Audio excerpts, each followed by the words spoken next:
Welcome back to 1011 News at Noon. Stroke is the fourth leading cause of death for Americans. So this month we're raising awareness on how quick action and early intervention can make all the difference.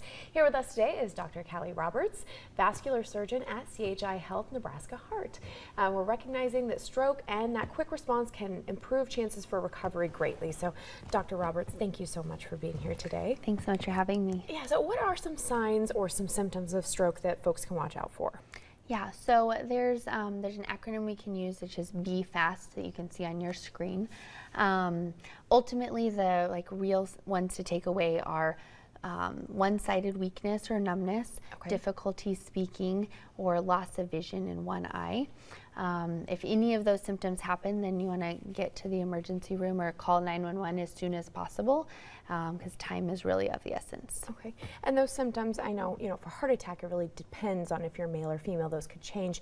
For stroke, are they generally the same between men and women? Yeah, I would say so, that they're not as different as like a heart attack for sure. Okay, and then as a vascular surgeon too, I was wondering, can you explain how vascular disease can increase the chances of a stroke? Yeah, so there's several different causes of strokes. From the vascular perspective, the carotid arteries, or the arteries in the neck, can get diseased and have stenosis, where that can go off to the brain and cause a stroke. That accounts for about a third of all strokes, so it's a major cause of stroke. Interesting. And what can people do maybe to help reduce that risk of a stroke? Yeah, so there's several different things. One of the first is a screening, so you can do an ultrasound just of the carotid arteries to see if you have carotid artery disease. Then just modifying the risk factors, so if you have high blood pressure, high cholesterol, diabetes, just work with your doctor to control those. And then all the normal, lifestyle changes, so if you smoke, to stop smoking, if you have or to exercise regularly and eat a heart-healthy diet. Yeah, try to stay healthy. I'm sure that helps. Yeah. And then finally too, for people with carotid disease, what treatment options are there? Yeah, so always you start first with medical treatment. So you'll have usually an antiplatelet like a baby aspirin, and then also a cholesterol medicine, so high-intensity statin. And then there's surgical options. So there's 3 surgical options if you meet criteria to need surgery.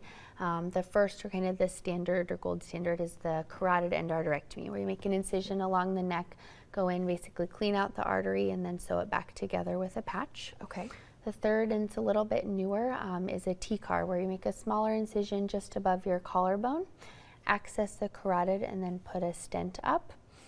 And then the last one, this is only for real specific scenarios, but you can come from the groin and put a stent up into the carotid artery. I see. And there are some upcoming screenings, correct? Yeah, so we have the health screening actually tomorrow for all of those. So carotid artery, so ultrasound of the neck. Also look for the aorta in the belly for an aneurysm, and then also the legs.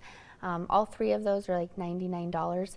You can call the phone number on the screen to schedule that, and if you can't do them tomorrow, we do offer them every day of the week, and you can come have them done at any time. Good to know. Great information. Dr. Roberts, thank you so much for being here. Thanks so much for having me. Yes, and we'll be right back with a final check of Brad's forecast.